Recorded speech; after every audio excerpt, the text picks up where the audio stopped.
여러분 반갑습니다. 문화재는 한 나라의 문화와 역사 그리고 정신이 담겨 있는 소중한 자산입니다. 종교 문화재 역시 마찬가지지요. 교단의 역사와 문화 그리고 우리 선진들의 채취가 묻어 있는 다양한 성지와 성정물들을 교단 곳곳에서 만날 수 있는데요. 자신의 전공을 살려서 원불교 문화유산을 지키고 또 새롭게 조성하고 재복원하는 일에 큰 힘을 보태고 있는 분이 계십니다.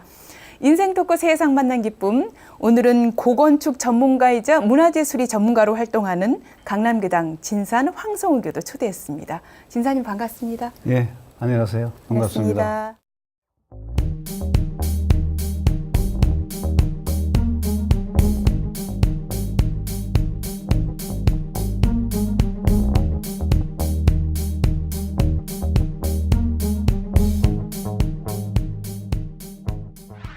오랜만에 뵙습니다. 예, 정말 오랜만입니다. 네, 진사님을 뵈면은 이런 단어가 떠올라요.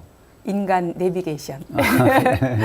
우리나라 곳곳에 문화재가 있는 곳이면 어느 곳이든 정말 상세하게 알고 계시고 또 자상하게 낱낱이 지명을 비롯해서 또 그 문화재에 숨겨진 그런 이야기까지 보따리가 정말 엄청나게 많다는 생각이 드는데요. 오늘도 예. 아마 이 시간 통해서 시청자분들과 함께 그 아름다운 우리 문화재 보따리를 풀어놓을 것 같습니다. 요즘은 어떻게 지내고 계십니까? 예, 요즘은 지금 제가 서울교구 원덕회 회장을 맡고 있습니다. 네. 그래서 원덕회 활동하고, 물론 교당은 뭐 평상적으로 늘 하는 활동이고, 그 다음에 여러 인연 있는 사람들과 문화유적 답사도 가끔 예. 나가고, 네. 뭐 박물관에도 다니고, 예. 뭐 특별히 뭐 직업이라고 할 수는 없이 이제 보통 사람들이 얘기하는 백수이기는 하지만 보통 백수보다는 상당히 바빠요. 네, 예. 그렇군요. 여전히 문화답사를 지금 행하고 계세요. 원하는 데서 요청하면 다 네. 예, 해드리고 있습니다. 그렇군요. 요즘 같은 때는 우리나라 어떤 문화재를 또 관람할 수 있을까요? 지금이 10월이잖아요. 성수기입니다. 그래서 성수기는 갈 데가 너무 많죠. 예.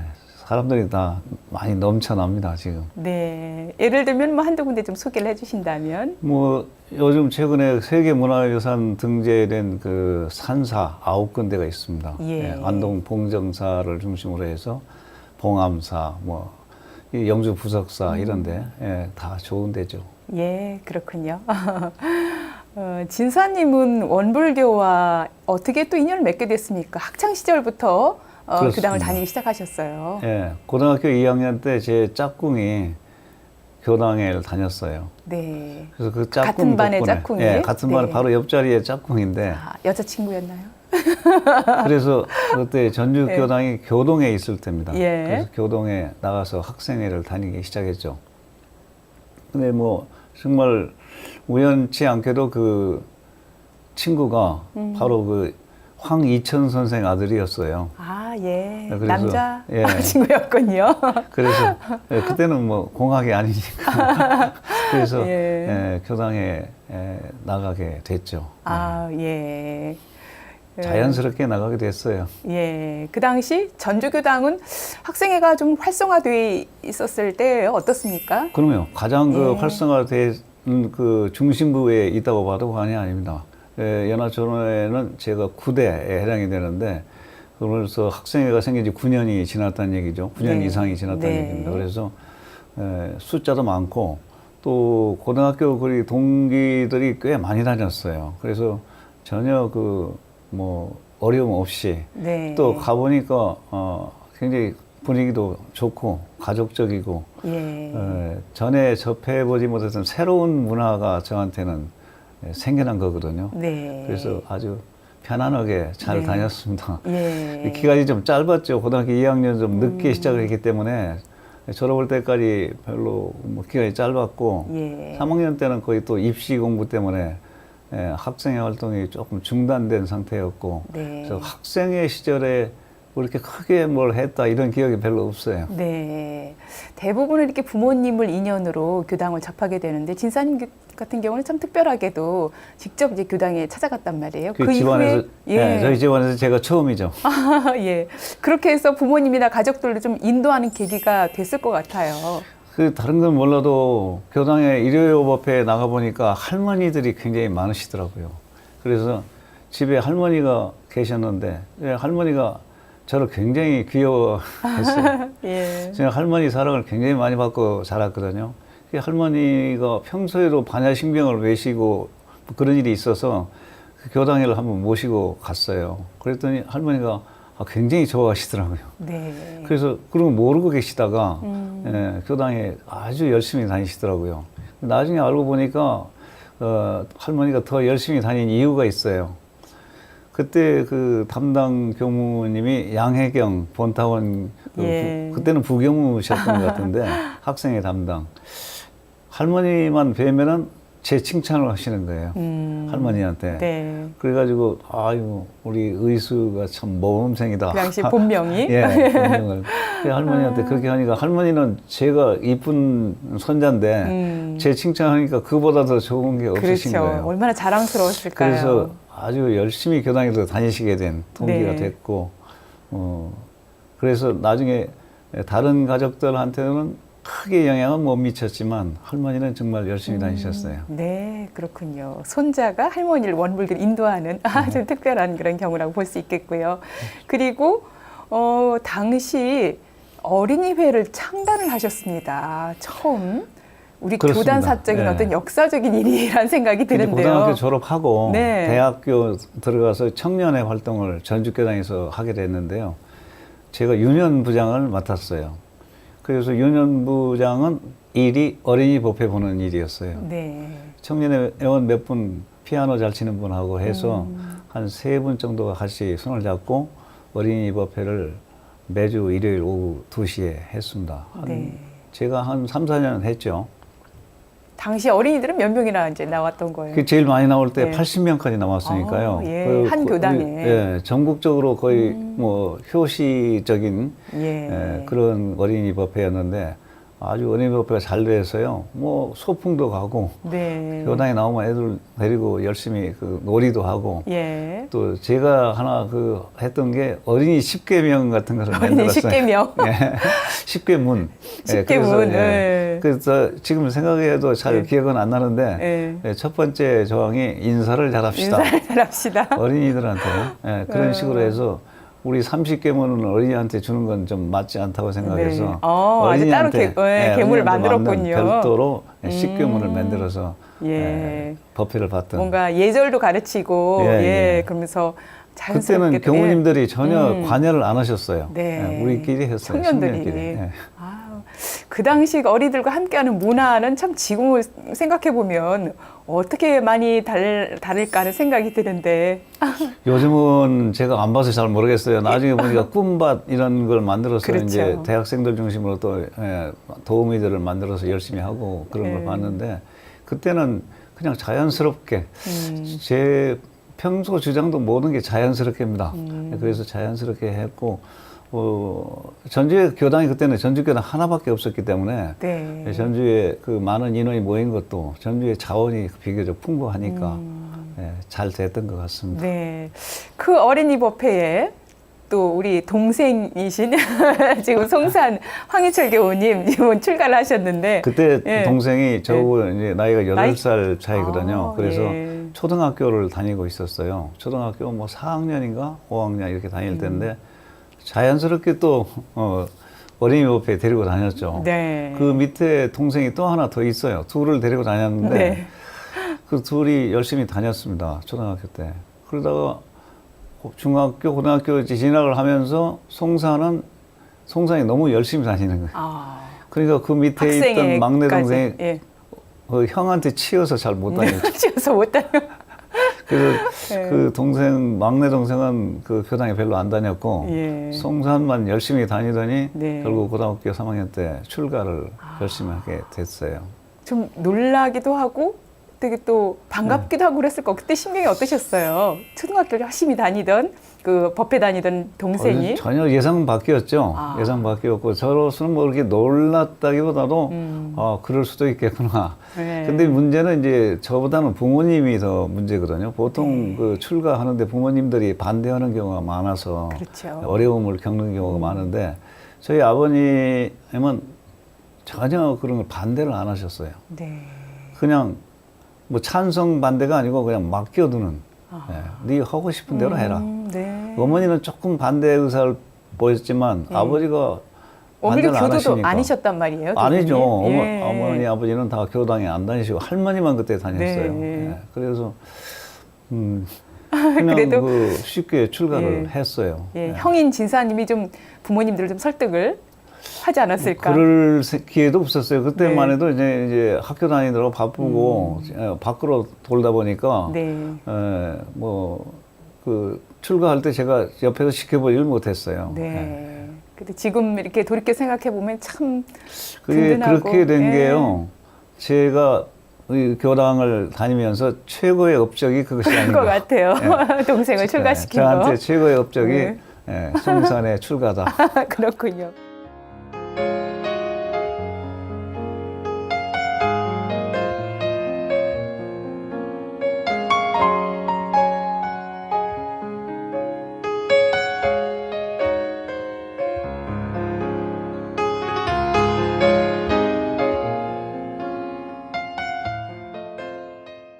이렇게 교단 활동을 하면서 뭐 이렇게 여러 인연들과 또 만나는 기회도 되고 여러 가지 의미 있는 모임을 또 만들어서 활동을 많이 하셨어요. 네.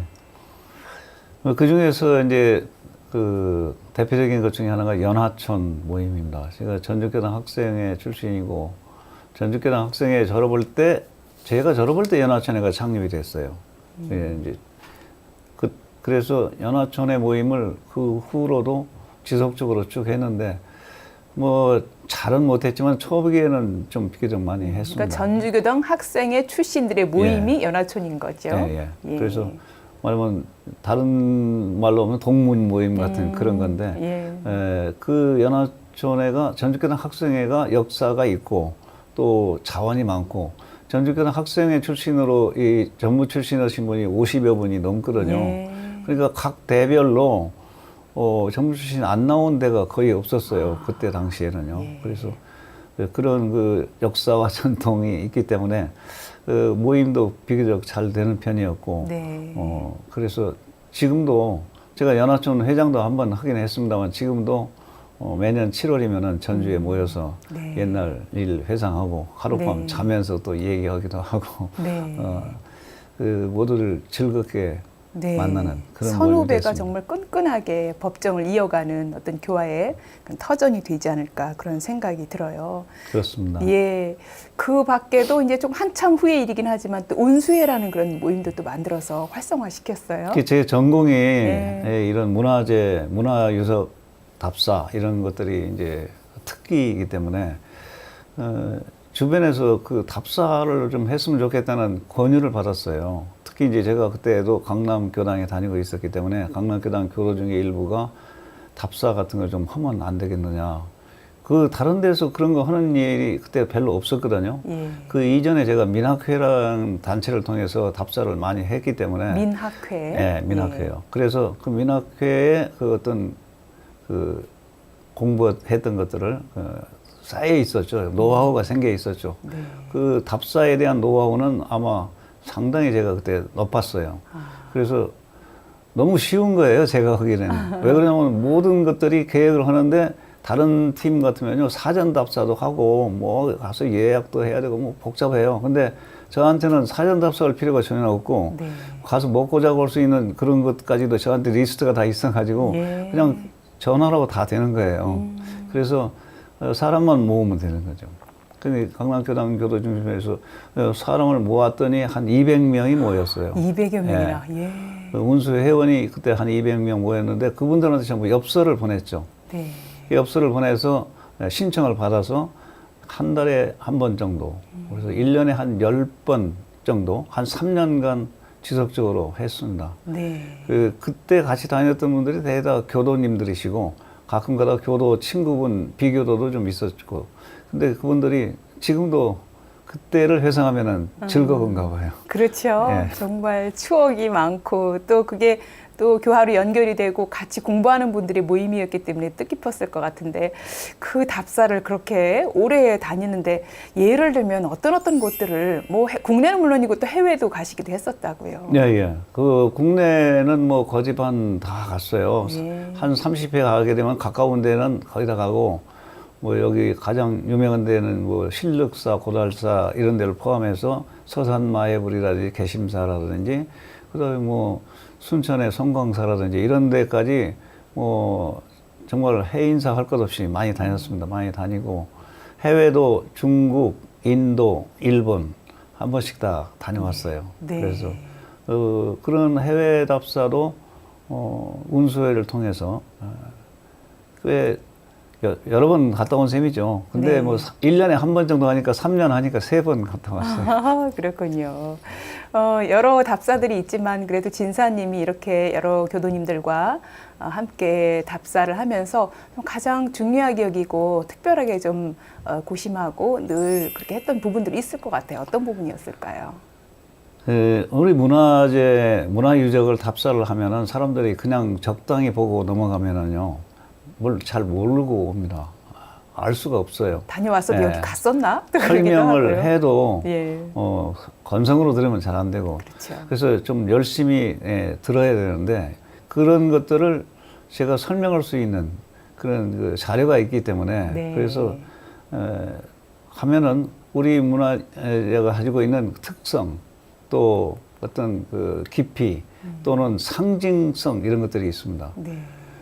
그래서 예를 들어서 불국사에 가면은 연화 칠부교 하는 게 있어요. 네. 그 연화교를 보면은 계단 바닥마다 연꽃이 새겨져 있습니다. 근데 그걸 보고 온 사람이 하나도 없는 거예요. 근데 거기 가서 그걸 보여주고 설명을 하면은 예. 그때서 아 하고 느낌이 달라지는 거죠. 네. 그것이 거기 한 군데뿐만이 아니고 가는 데마다 굉장히 많습니다. 그러니까 불국사를 가서 설명을 다 하고 나면은 아 불국사 새롭게 보인다. 네. 뭐 그렇게 얘기하는 분들이 많죠. 예. 이제 그런 식으로 전국을 다니니까 근데 나중에 보면은 다 잊어버리더라고요. 잊어버리니까 제가 또 설명할 수가 있고 네. 그런 것 같아요. 예. 진사님은 참 그런 면에서 그 지명이든지 유래라든지 정말 잊어버리지 않고 이렇게 상세하게 설명을 해주시기 때문에 더 재미나단 말이에요. 어떻게 이렇게 기억을 합니까? 그래서 그건 기억하는 게 아니에요. 그 외워서 답사를 간다. 가기 전날 뭘 잔뜩 자료 보고 외워서 간다. 외우면은 가서 생각이 잘 안 납니다. 네. 또 뭔가 질문을 하면은 대답을 할 수가 없어요. 대답도 잘 못 할 수가 있어요. 근데 몸에 배어 있어요. 저한테는 그것이 몸에 배어 있습니다. 그래서 어디든지 그 유적지에 가면은 자동으로 입에서 설명이 나와요. 그건 누가 들어도 그건 언제든지 인정을 받습니다. 제가. 네. 그래서 그 외워서 해가지고는 그렇게 할 수가 없어요. 네. 근데 자동으로 나와요. 진사님에게는 정말 우리 문화재가 그냥 마음속에 몸속에 깃들여 있다는 그런 생각이 들고 이렇게 국내 문화재뿐 아니라 해외도 앞서 소개를 잠깐 해주셨는데 그 나라마다 좀 특성들이 있을 것 같은데 좀 특별한 곳 한두 군데 좀 소개를 해주시죠. 그거야 너무 얘기거리가 많으니까 다 말씀드리는 수는 없고 예를 들어서 인도가 좀 저한테는 인상이 많이 남는. 인도를 많이 다녀오셨다고요? 인도를 제가 12번을 다녀왔습니다. 12번이나. 예, 그래서 인도에 웬만한 데 안 가본 데가 거의 없는데요. 예. 그래도 못 가본 데가 아직도 많아요. 그런데 그 인도 문화가 굉장히 다양합니다. 그리고 종교 문화가 많죠. 그렇죠. 그래서 그 종교 유적지가 많은데, 근데 그 종교 유적지라는 것이요, 인도뿐만이 아니고 전 세계적으로도 거의 지금 남아있는 거에 그 중요한 것은 거의 종교 유적지예요. 우리나라도 종교 문화재가 70~80%를 차지합니다. 네. 그래서 그런 그 다양한 종교가 혼재되어 있는 인도 문화, 볼거리도 많고 또 아주 특이한 것도 많고, 네. 그래서 인도가 참 언제든지 인상이 남고 또 북쪽으로 올라가면 히말라야 쪽에 가면 이제 라마불교까지 있어가지고, 그게 아주 특이합니다. 네, 그렇군요. 사실 이렇게 국내뿐 아니라 해외 곳곳을 답사하고 할 때는 이 답사 다니는 어떤 그 재미도 있는데 음식 문화라든가 뭐 이런 것들도 좀 잘 맞고 예 그래야 답사를 오래오래 잘 다닐 수 있을 것 같은데 진사님은 어떻습니까? 저 아무거나 잘 먹습니다. 잘 먹고 예. 특히 그 티벳이나 네. 라닥 같은 곳은 해발 3,600 이상 되는 고지대가 돼가지고 고산병. 많은 사람들이 예. 힘들어해요. 그렇죠. 근데 저는 다른 사람보다는 잘 견디더라고요. 네. 그래서 다니기가 좀 더 수월했던 것 같아요. 아, 예. 그렇군요. 이렇게 우리가 문화재를 볼 때 좀 늘 마음가짐이랄지 뭐 이런 거는 어떤 거라고 볼 수 있을까요? 그 만든 사람의 당시의 상황, 상황. 예. 또 그 만들었던 당시의 사람들의 마음씨, 이게 굉장히 중요한 겁니다, 사실은. 네. 그 예를 들어서 화엄사 각황전 앞에 석등이 국보입니다. 우리나라에서 제일 큰 석등의 높이가 5.5m거든요. 네. 근데 그 석등의 지붕돌을 하나 깎기 위해서는요, 얼마나 많은 노력이 들어가야 되는지를 사람들은 느끼질 못해요. 근데 우리는 딱 보면은, 아유, 저거 만드는데 석공이 얼마나 애를 썼을까. 네. 그래서 우리 문화를 보면요, 화강석이라고 문화가 많거든요. 그 화강석을 다듬는 그 장인들의 어떤 그 마음씨, 네. 이건 정성이에요. 그리고 우리 문화는 저는 그렇게 부릅니다. 정성의 문화다. 소박한 맛도 있지만 네. 예, 정성의 문화다. 그걸 예. 몸으로 느끼면서 봐야만 문화재를 사랑할 수가 있는 거죠. 네. 예. 정성의 문화를 그런 의미에서 우리나라 고건축에 이렇게 또 전문가가 되지 않았을까 하는 예측도 해봅니다만 어떻습니까? 어떤 계기로 이렇게 고건축에 또 관심을 갖게 되셨어요? 뭐 고건축을 시작한 것은 정말 우연이었어요. 대학 졸업하고 설계 사무실에 입사를 했는데 예. 뭐 대학 교수가 추천한 대로 그냥 가서 입사를 하고 보니까 고건축 전문 설계 사무실이었어요. 그 유명한 분이 그 소장이었고, 예. 그래서 거기서 바로 그 고건축 공부를 대학에서는 전혀 안 합니다. 전혀 안 하는데 이제 입사를 해서 공부를 시작한 거죠. 네. 그 공부를 몇 년 동안 그 실측하고 설계하고 이런 걸 하다 보니까 그 대부분이 이제 그런 걸 하게 되면은 그냥 기능적으로 기술적으로만 이렇게 하게 되는데 저는 이제 그 학문적으로 좀 더 예. 가미할 수 공부를 할 수 있었던 계기가 보고서 작성을 제가 주로 많이 맡아서 했어요. 예. 무슨 보고서를 쓸 기회가 들어 있었거든요.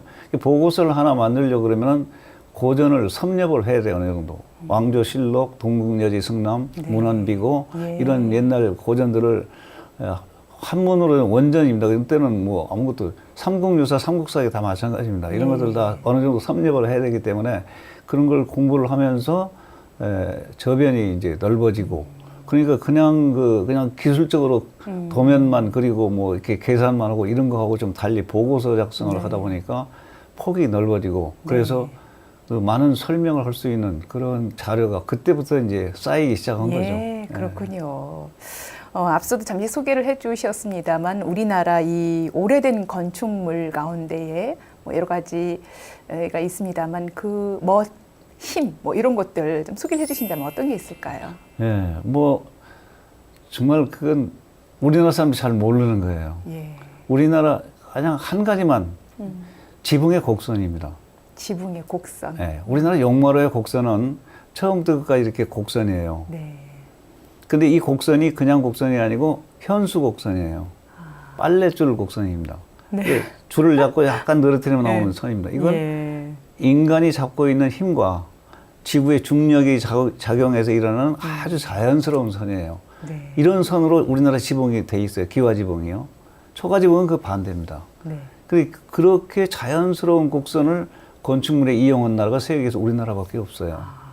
근데 그것이 우리 건물이 크다고 좋은 게 아니고 작다고 나쁜 게 아니고 사람한테 맞는 집이라 되거든요. 그러니까 인간적인 집, 그런 집이 요즘 이제 한옥을 좋아하는 이유가 그런 데도 있거든요. 네. 그래서 옛날에는 모르고 있었죠. 요즘 한옥 그러지만 옛날엔 그런 말이 없었어요. 그냥 우리 집이죠. 네. 그래서 양옥이 들어오면서 한옥이 말은 생긴 거예요. 네. 양복, 뭐 양식, 뭐 한식 하는 그런 것도 마찬가지죠. 네. 그래서 그런 그 현수곡선을 지붕에 이용해서 아름다운 자연과 조화를 이루는 그런 집을 지은 나라 별로 다른 나라에서 볼 수가 없고 네. 그것을 알고 보는 거하고 모르고 보는 거하고 굉장히 차이가 있습니다. 네. 아, 현수곡선, 그게 네. 빨랫줄을 내서 이렇게 됐다는 게 저는 정말 새롭네요. 네. 정말 자연과 함께 하나가 된 어떤 그런 우리 문화재가 아닐까 하는 생각이 들고, 그 중에 빛 가리는 색들이라는 시리즈 제27권의 조선 기와에 대해서 이제 직접 또 쓰시기도 하고 그러셨어요. 제가 다니다 보니까 이상하게 그 기와를 많이 그 사진을 찍게 됐어요. 네. 특히 기와는 뭐 있지만 특히 이제 기와는 처마 끝에 막새라는 게 있습니다. 막새. 거기에는 무늬가 들어가죠. 네. 그 막새 무늬를 굉장히 많이 모았어요. 근데 이제 박물관에 가면은 이제 오래된 거 발굴해서 나온 거 있지만 저는 이제 박물관 쪽으로는 제야 인사나 마찬가지였기 때문에 그래서 현장에 다니면서 예. 찍은 그 옛날 막새 무늬를 많이 모았죠. 네. 그러다 보니까 이제 자연스럽게 자료가 많이 생겨서 또 부분적으로 좀 발굴도 참여한 일이 있고 해서 기와에 대한 공부를 좀 하게 됐어요. 네. 그래서 특히 이제 고건축 중에서도 기와에 대해서는 상당히 그 다른 사람보다는 전문가에 속한다. 예. 기와 파편을 딱 보면은 아 이거는 고려 때 거다. 네. 기와 등 무늬 하나만 보면 이건 조선시대 거다. 예. 이거 판별할 수 있는 안목이 또 생기더라고요. 예. 그래서 그런 그 것들을 모아서 기와의 여러 가지 지붕에 대한 것들을 모아서 책을 하나.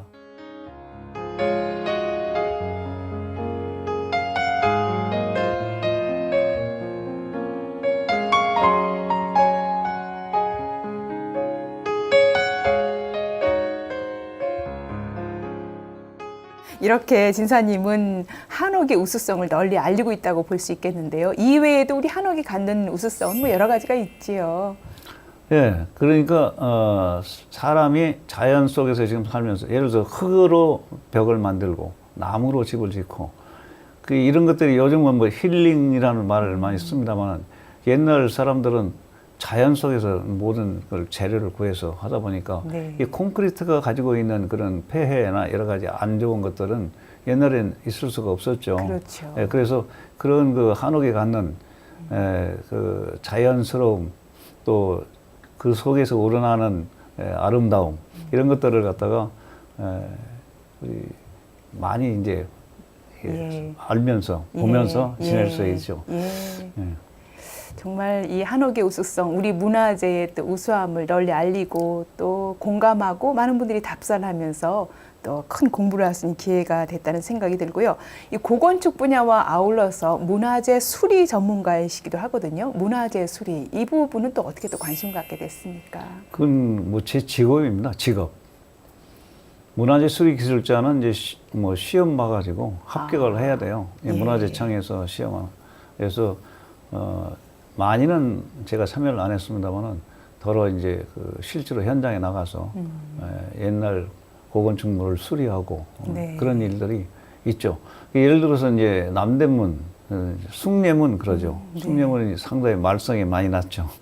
예, 많이 났는데 그런 집들을 해체하고 수리하고 예. 하는 것들을 총체적으로 관리할 수 있는 그런 능력이 있어요. 예. 예, 그래서 뭐 많은 집들이 지금 뭐 선봐지고 있고 특히 이제 중요한 그 국보나 보물 같은 그런 문화재들은 정말 경험 있는 사람들이 그 담당을 해서 아주 세심하게 해야 되는 예. 그런 예. 부분들입니다. 그렇게 우리 문화재를 새로 수리할 때 가장 좀 중점을 둬야 될 부분이라면 어떤 거라고 볼 수 있을까요? 뭐 여러 가지가 있을 수 있습니다만은 원형을 잘 유지하는 게 중요합니다. 예, 원형 원래 있었던 것을 잘 고정을 해서 그걸 변화시키지 않고 원래대로 하는 거, 그 뭐 고증하는 그런 작업이죠. 그 원형 변경은 우리나라 문화재 수리에서는 가장 안 좋은 원형을 잘 지키는 그게 굉장히 중요합니다.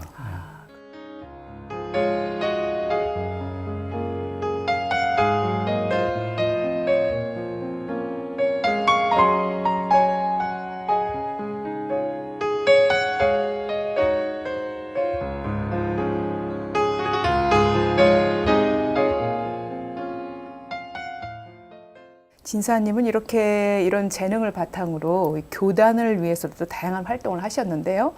한 종교를 이해하는 데 있어서 앞서도 종교문화재가 또 다양하게 있다는 것도 소개를 해주셨는데 이런 성적지나 건축물 같은 게 이런 문화재가 갖는 의미 크다고 볼 수 있겠는데 어떻습니까? 그렇죠.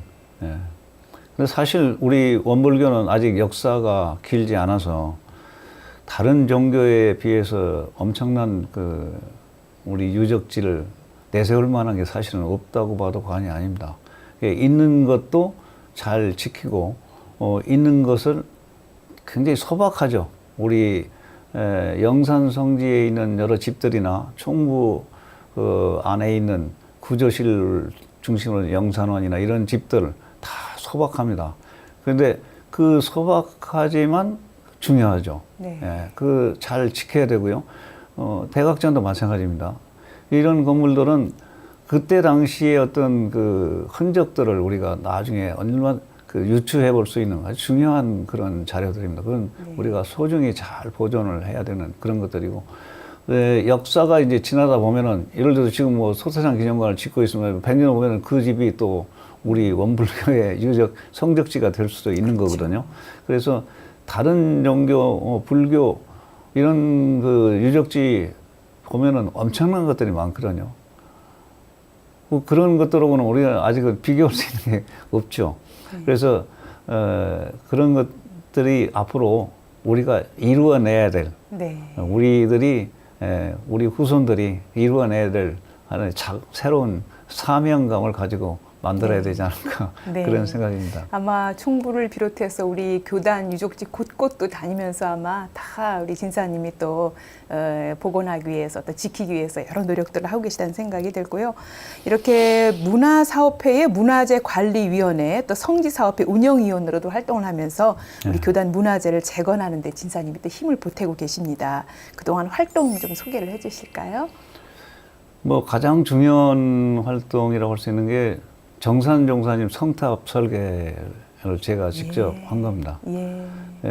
물론 이제 그때 설계 사무실 내에 제가 이제 취프로 있으면서 실장으로 있으면서 이제 밑에 이제 같이 작업을 한 사람들 있습니다만 기본적인 그 아이디어 설계 이런 것들은 제가 설계를 해가지고 정산종 성탑 설계. 그때가 이제 대종사 탄생 100주년을 기념해서 그러면서 대종사 성탑 주변까지 같이 정비를 해서 거기가 전혀 달라진 새로운 모습으로 탄생을 그렇군요. 했죠. 이 화면을 좀 보면서 소개를 구체적으로 해주셨으면 하는데요. 지금 화면에 대종사님 탄생가 이 사진이 보이고 있습니다. 소개를 좀 해주실까요? 요건 좀 뭐 이렇게 오래된 집은 아닙니다. 새로 지은 집인데 약간의 문제점이 있어서 최근에 지금 새로 설계를 하고 있습니다. 거기에 제가 관여를 했어요. 그래서 새로 설계해서 거의 비슷한 모습이 나온 이제 저 집을 헐고 그 고증을 좀 하고 여러분들의 그 의견을 들어서 새로운 이제 대종사님 생가가 곧 탄생이 될 걸로 보고 있습니다. 지금 설계 단계에 들어가 있고요. 백일홍이 정말 우리 탄생과 잘 어울린다는 생각이 듭니다. 또 하나 사진을 좀 보여주실까요? 이 성탑, 대종사님 성탑이죠. 성탑은 이제 원래 있던 거고요. 밑부분에 이렇게 약간의 바닥 정리, 그리고 뒤에 병풍석, 병풍석 청동으로 이제 부조를 만든 거 이런 것들이 그때 당시에 동시에 이루어졌습니다. 정산정권이 성탑할 때 당시에. 그래서 그 전체를 총괄해서 제가 설계를 그때 했었고요.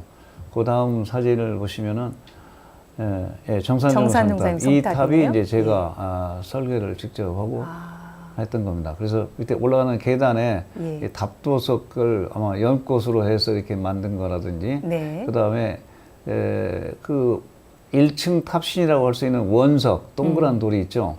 그 주변에 이제 난간을 돌린 거라든지 이런 것들이 이제 이건 우리나라 전통 양식을 이제 취해서 한 겁니다. 그래서 제가 고건축을 했기 때문에 대종사님 성탑도 전통 양식에 어느 정도 가깝게 가 있고, 다만 이제 유해를 성해를 모신 그 원 구형, 구형은 그 재래 불교의 오래된 탑들 중에서도 저 구형 탑신이 덜어 있어요.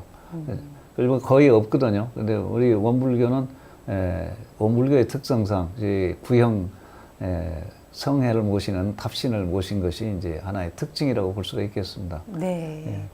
또 하나 사진을 좀 볼 수 있을까요? 예. 네, 대산종사님. 대산종사님 성탑은 제가 직접 설계를 하거나 참여한 건 아니고 심사위원을 했습니다. 그때 공모를 했거든요. 네. 그래서 심사를 했는데 몇 가지 좀 문제점이 있었긴 하지만 나중에 많이 수정 보완을 해가지고 반구형과 원구형을 두 개 겹쳐가지고 지금까지 그 전통 양식을 좀 벗어나서 네. 좀 새로운 형식으로 새롭게 영모전 옆으로 해서 그러니까 다음 사진을 보시면은 지금 여기 지금 대산종사님 성탑은 안 보입니다만은 정산종사님 성탑과 대종사님 성탑과 대산종사님 성탑이 삼각형으로 이루어져 있습니다. 네. 그래서 삼각형으로 좌우 대칭으로 세 분을 가운데 일원경 그 연못 같은 걸 만들어서 일원경을 중심으로 해가지고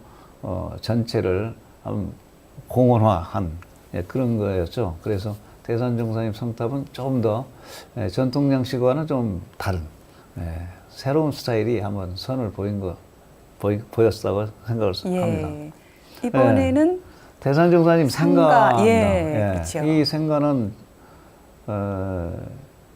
상당히 그 집이 우리 전통 그 한옥을 잘 표현하고 있는 그런 집 중에 하나입니다.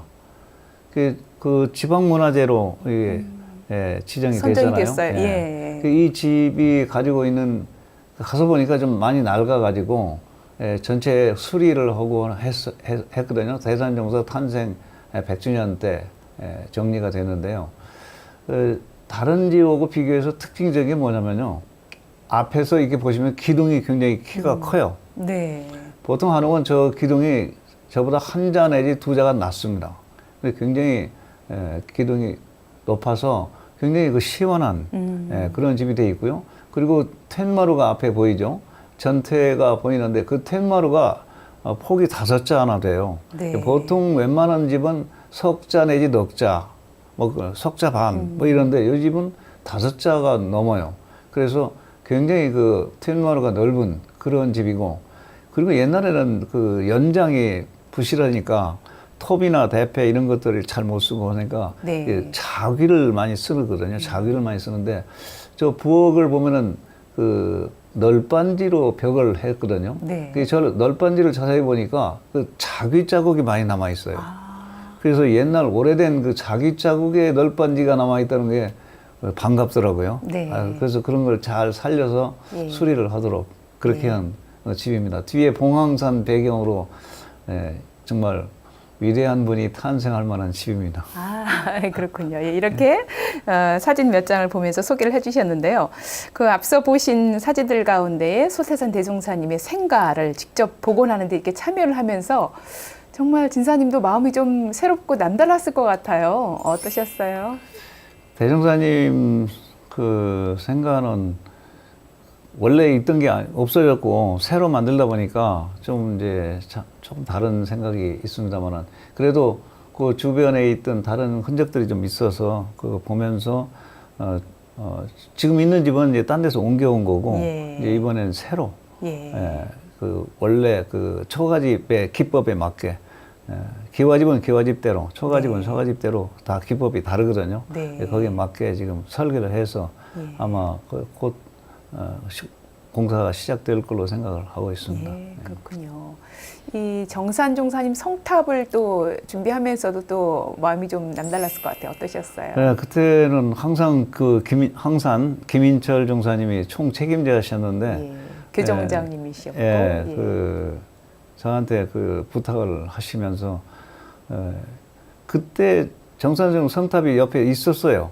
원래 게. 근데 그걸 지금 현재 변산에 옮겨놨거든요. 변산에 이제 옮겨놨고, 그걸 없앨 수가 없고, 해서 변산에 옮겼고, 거기다 새로 하면서, 전통 양식을 가미를 해서 하는 걸로. 그래서 정산종사님의 가장 그 핵심적인 게 삼동윤리 아니겠습니까? 그렇죠. 그래서 이 삼동윤리를 생각해서 3층 석탑으로 해야 되겠다. 그리고 그 상징성이라는 게 언제든지 있어요. 예. 정확하게 나중에 시공이 그렇게 됐는지는 잘 기억이 모르겠습니다만 그 성해를 모신 원구의 지름을 제가 76cm로 했던 것 같아요. 예. 76이라는 숫자는 헨리 해성이 한 바퀴 도는데 76년이 걸립니다. 아. 헨리 해성이. 그래서 그 헨리 해성처럼 나타난 네. 정산 정사님. 76cm라는 것을 상징성을 거기다 두고 그 수치를 그렇게 잡아요. 예를 들어서 뭐 사각형은 사은이나 불교에서도 팔각형은 8 정도를 그렇죠. 거기다 두고 얘기를 하거든요. 예. 그리고 뭐 108계단 해놓고 108번에 얘기하고 실제로 해인사의 대장경 판전이 기둥이 108개예요. 네. 그렇게 옛날에도 맞췄거든요. 예. 이제 그런 것들이 얘기거리를 만드는 거죠. 네. 그 얘기를 만드는 것이 집을 짓는 데나 저런 탑을 만드는 데나 다 필요합니다. 그래서 그런 것들을 그냥 무심코 하는 게 아니고 다 생각을 해서 예. 맞춰 넣으면은 나중에 얘기거리가 되잖아요. 그렇죠. 예. 스토리텔링을 충분히 할 수 있도록 배려를 또 했군요. 그런가 하면 앞서 보신 이 대산종사님 생가를 복원하는 데 있어서도 또 여러 가지 의미를 뒀을 것 같아요. 어떻습니까? 이건 원래 있던 집을 수리를 한 거니까 따로 특별한 건 없습니다. 특별한 건 없고 아까 말씀드렸던 그 여러 가지 그 기둥이 높다든지 태물이 높다든지 이런 것들을 잘 살리고 옛날 모습을 잘 살리고 특히 그 처마가 이게 많이 찌그러졌더라고요. 끝부분이. 그래서 그런 부분을 약간 기법을 좀 바꿔가지고 네. 앞으로도 오랜 세월을 잘 견딜 수 있는 구조로 조금 이제 그런 미흡한 부분이 있었어요. 그런 것들은 잘 살려서 아주 뭐 주변에 그 옛날에 그 앞에 사랑채도 행랑채 이런 우물 이런 것까지 다 조사를 해가지고 나중에 이제 같이 정리가 잘 되도록 했으면 특히 좋겠어요. 대산종사 생가는 향토문화 유산으로 또 지정이 돼서 의미가 있다는 생각이 들어요. 그렇습니다. 그러니까 그만한 가치가 있는 집이에요. 문화재적 가치가 있는 집. 그 외에도 영산 성지의 그 창립관, 원불교 창립 선진관 공사에도 또 관여를 하셨어요. 창립관은 제가 직접은 안 하고요. 거기는 그 용산에 있는 교당을 그리 한옥을 옮긴 거죠. 그러니까 이제 그건 옛날 원래는 그 경복궁에 있던 궁궐 건물이기 때문에 전에도 여러 번 그 건물에 대한 얘기는 했었고 거기 무슨 박물관 만든 그쪽 집도 마찬가지고요. 뭐 특별한 거기는 뭐 그게 그냥 옮겨 지은 거니까. 그리고 중요한 부분이 영산 성지 대각탑 조성인데, 대각탑도 제가 그 심사위원으로 활동을 했습니다. 대각탑은 그 가장 중요한 의미는 이론상을 어떻게 표현할 것이냐. 그걸 가지고 심사위원들이나 작가나 고심을 많이 했죠. 그래서 지금 가서 보시면 커다란 이론상을 그게 스테인리스로 처리를 했거든요. 그래서 망고 유월비를 옆으로 좀 옮기고 그 자리에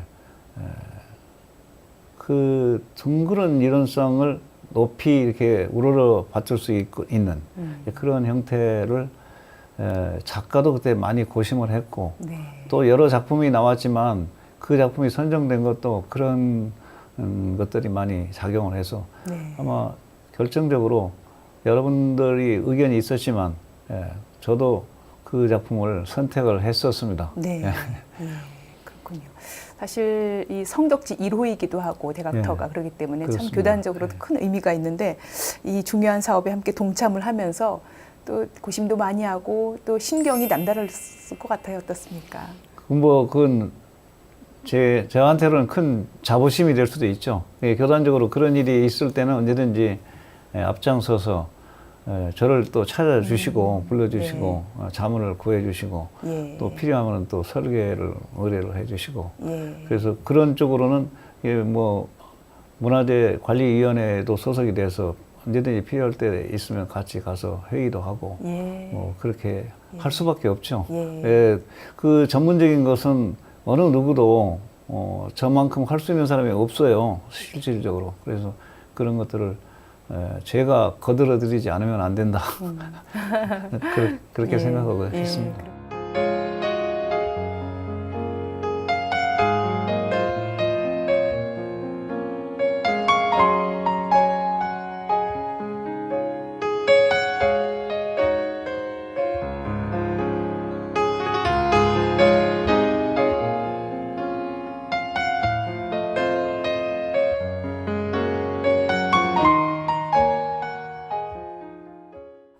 해마다 많은 그 순례객들이 영산 성지를 순례하고 있는데 이렇게 영산 성지를 순례하면서 좀 뭔가 마음가짐도 그렇고 어떤 것들을 눈여겨봐야 될지 이런 것들도 좀 궁금하거든요. 늘 진사님을 모시고 가면 좋지만 그럴 수 없기 때문에 어떻습니까? 순례 코스를 정하고 순례를 할 때. 뭐 여러 성적지가 있지 않습니까? 이제 만덕산도 있고 변산도 있고 뭐 영산 성지도 있고 하지만 역시 그 우리 근원 성지인 영산 성지가 가장 중요하고 그렇죠. 가능하다면 먼저 거기부터 가 보시는 것이 좋지 않을까 그런 생각입니다. 그게 산밭에 올라가서 본다든지 또 영산원 쪽에 그 본다든지 이런 것들이 옛날 그런 것들 그 흔적들이 잘 남아 있고요. 잘 남아 있고. 근데 그동안에 관리가 사실은 생각같이 잘 되지는 못했던 것 같아요. 관리 어려움도 있었고.